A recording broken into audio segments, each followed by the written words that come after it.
When Testament was revealed for season 1 of Strive, I was really excited. I thought it would be cool seeing the continuation of a character that hasn't been present in Gear since Guilty Gear Reload. But best believe I was caught off guard when I saw the redesign. Testament went from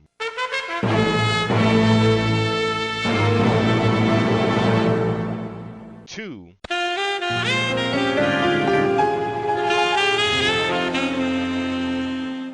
and honestly, I'm okay with it.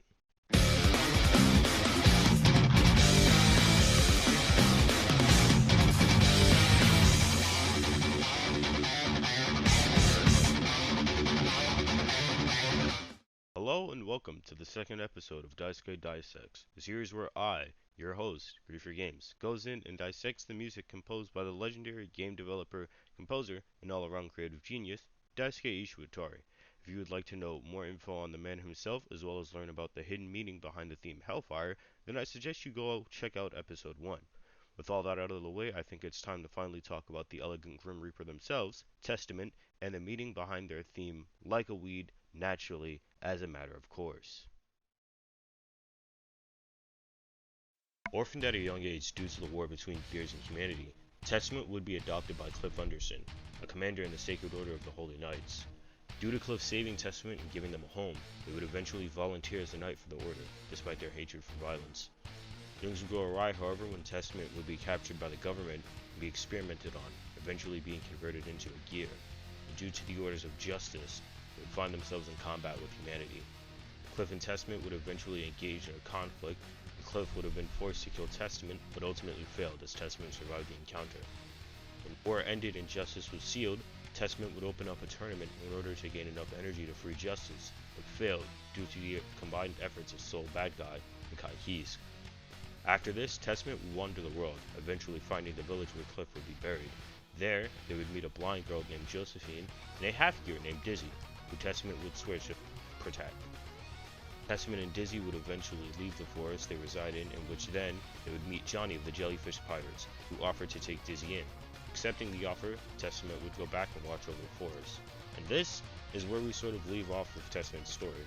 They would eventually go to meet Dizzy and Kai's family after the G-Force Summit and Strive, but that's really it.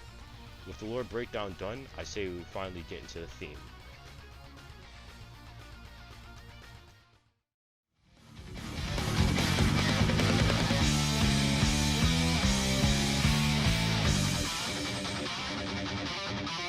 L.A.W.N.A.A.M.O.C secret dishes live. He just doesn't defy the gravity of something. These opening lines sort of encapsulate how no matter what life is, it isn't something that is sacred or evil, but rather it's an experience that everyone has, different from one another.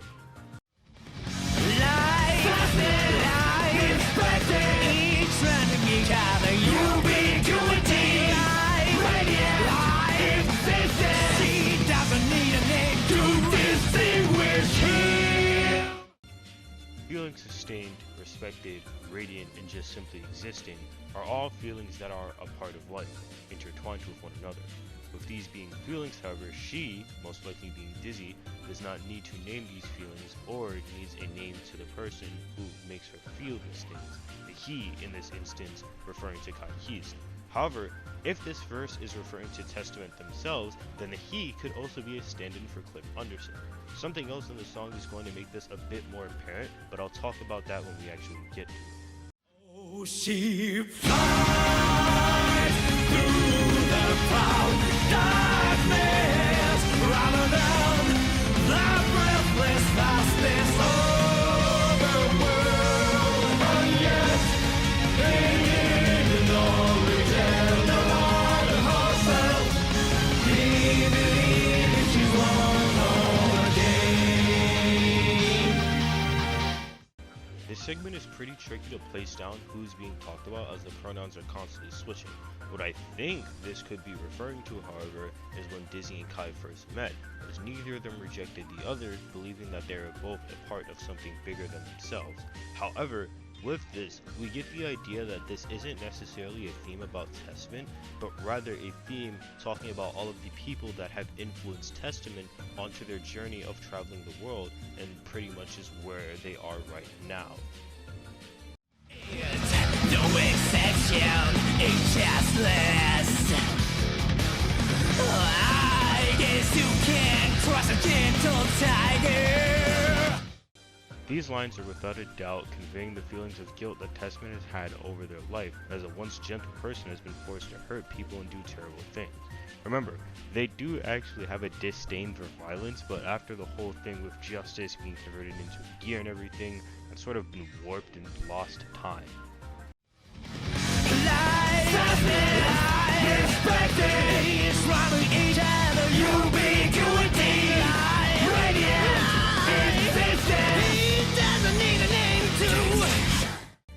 This is the same as when these lines first came up, however there is a major difference here, and that difference is that the line, "he doesn't need a name to distinguish her," is whispered, which could be alluding to the fact that Dizzy and Kai had to keep their relationship sort of under wraps due to Dizzy being a gear, and also her having a bounty on her as well, which could cause major issues if they were to come out and openly say that they're married.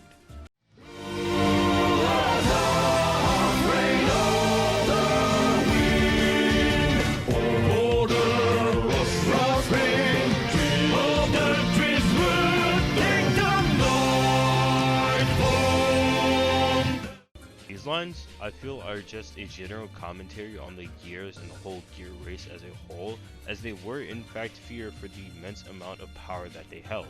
I mean, their leader Justice was able to just completely wipe Japan off of the map, which isn't something that you normally do.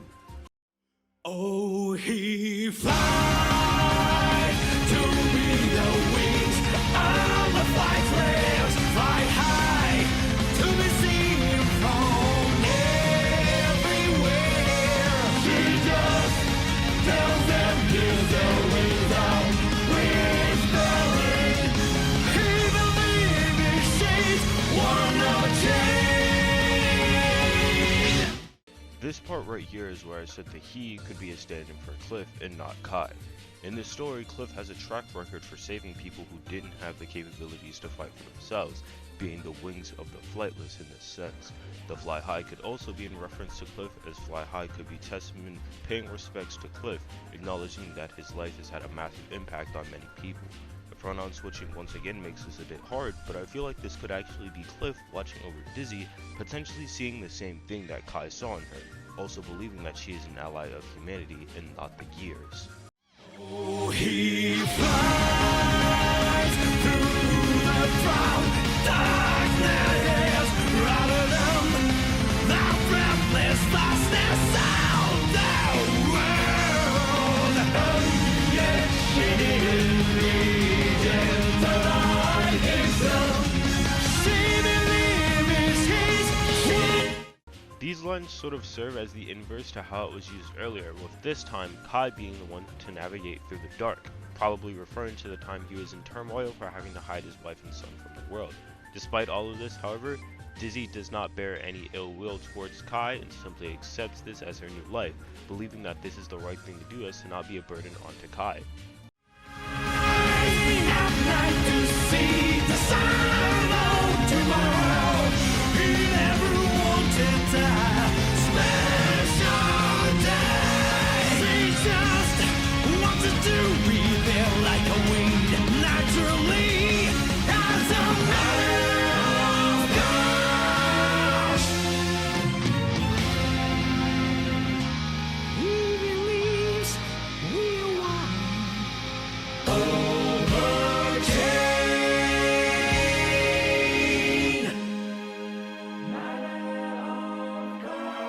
She believes we're one.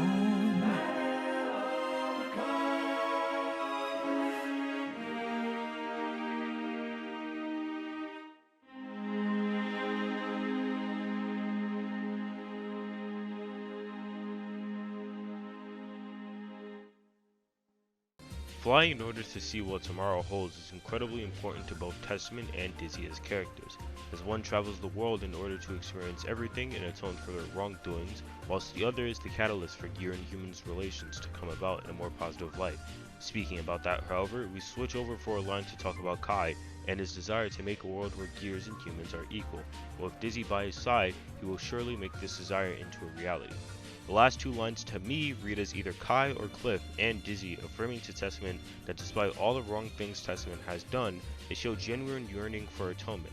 They recognize all of their actions, believing that just like Dizzy, Testament is in fact an ally to humanity.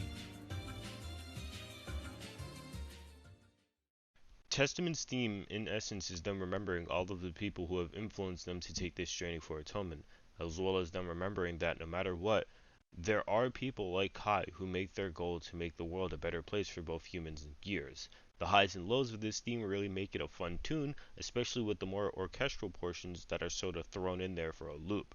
I still can't forgive Daisuke for giving this song such a goofy title though. All of the necessary links will be in the description below, as well as my socials. With that said, be sure to subscribe and let me know what you thought of the theme in the comments below. Next theme I'm going to be talking about is Faust's theme.